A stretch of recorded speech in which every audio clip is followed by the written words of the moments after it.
I had been working at the company for 5 years when she was hired as the new HR generalist.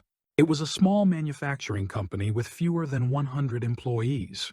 About 2 years earlier, we had let go of the previous HR generalist because business was slow. There were no new hires, and times were tough. The plant manager and the operational manager stepped in to handle HR tasks, which mostly involved managing minor conflicts and relationship issues. There wasn't much else going on from an HR perspective. I was the head of the engineering department. When production ramped up again, we needed to hire new floor workers, and that's when Valentina joined the team as our new HR generalist. Valentina was a stark contrast to the previous HR lady who had been a white woman in her 60s, didn't speak Spanish, and wasn't particularly social. Valentina, on the other hand, was in her late 30s, Latina, attractive, and carried herself with a bold, flirtatious energy. In a front office dominated by men, she naturally drew attention. I got close to her early on because I was responsible for training her on the custom training software I had developed. That's when the dynamic between us shifted. There was definitely tension, sexual tension, to be specific. At the time, I wasn't married, though I did have a girlfriend. Our relationship wasn't serious, and it eventually fizzled out. Still, I tried to maintain professionalism, especially since Valentina was married, with 2 kids. Her husband worked in construction, and I could tell from the way she spoke about him that there were cracks in their relationship. She'd often talk down about him, complaining that his work wasn't stable, that he struggled to find consistent projects. I had seen her Facebook, and he seemed like the stereotypical overweight Hispanic man. She'd vent about him while dropping hints about my own career and income, subtly comparing me to him. I understood what was going on. When a woman is attracted to another man, she sometimes diminishes her current partner and front the guy she is attracted to. Still, I try to steer the conversation back, reassuring her about her husband. But the signals were obvious. Valentina wasn't exactly a model HR employee. She frequently missed work, often citing her kids as the reason. The operations manager, James, would end up covering for her. James, a big-bellied white guy in his mid-50s, often stayed late with her to finish her work. At the time, I didn't think much of it. I didn't suspect anything inappropriate between them. Our connection grew stronger over time. One day, during a playful conversation, she casually mentioned that she used to have an OnlyFans account. I teased her about it, and she even showed me some pictures on her phone. Nothing too explicit, just her posing in lingerie and acting flirty for the camera. It was definitely not PG-13 material, and certainly not what an HR generalist should be sharing at work. That moment made me feel like we had something special, a private connection that no one else shared. We flirted here and there, circling around the idea of taking things further, but I never made a move. I was too cautious. She was married. I valued my job, and I knew how messy things could get when you cross that line with a married woman.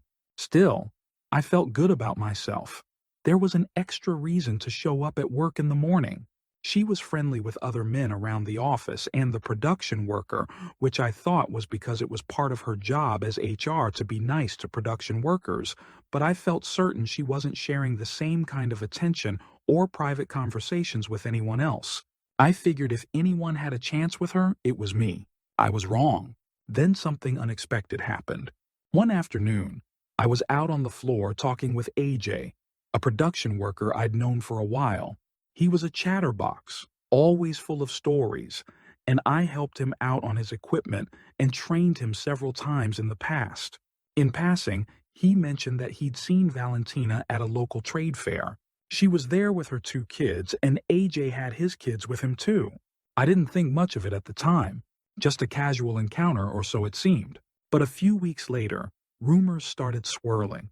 Word was Valentina had accused AJ of SA. I was shocked. I wasn't one to get involved in drama, but this was too wild to ignore. Since I was in management, I had the privilege of hearing the inside scoop if I wanted. And this was a story that begged to be heard. As it turned out, Valentina had accused AJ of being sexually inappropriate. What saved AJ was that he'd kept receipts literally. He had pictures of him and Valentina hanging out, looking friendly.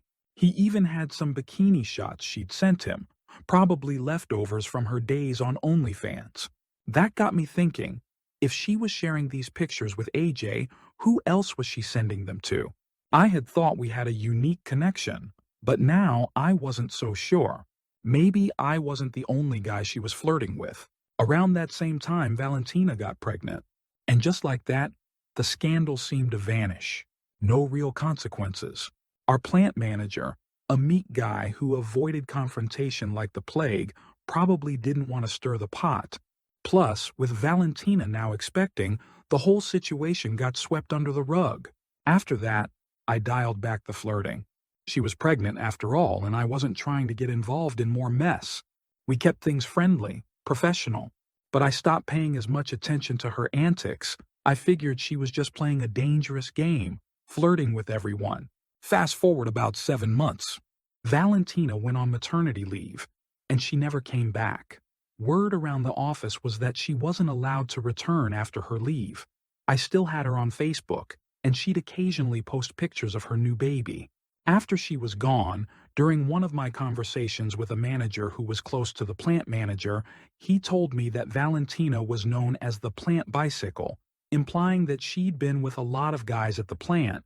I thought he was exaggerating, but I felt compelled to look into it further because it caught me off guard. Luckily, I still had AJ's number. I texted him.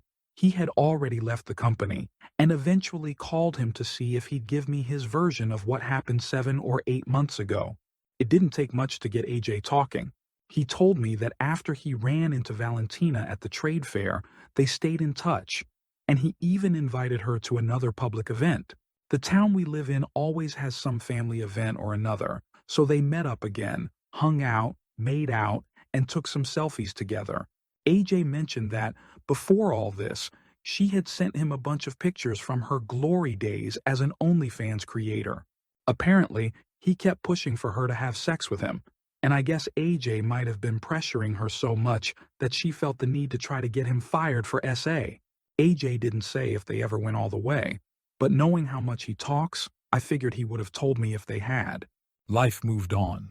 But then, one day over drinks, I was talking with James, the operations manager. We were close enough that we could talk about just about anything.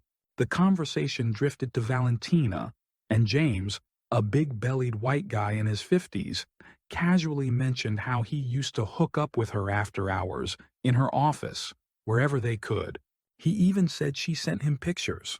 And they weren't using protection. I half joked, "Maybe you're the baby daddy." We both laughed it off, but the thought stuck with me. Later, I started looking more closely at the pictures Valentina posted of her baby. That's when something hit me. The kid was noticeably lighter skinned than her 2 older kids. AJ and James were both white. Valentina and her husband? Hispanic. Connect the dots. By that time, Valentina and I weren't on speaking terms, and her poor husband was probably raising a child that wasn't even his. The whole situation was a mess. I didn't attempt to contact her husband as I didn't want to get myself reeled into anything. Plus, maybe it might get back to my job, and I might end up losing it for something that I shouldn't be putting my nose in. So I just left it at that. Hopefully he would figure it out himself. I am sure he must have suspected something.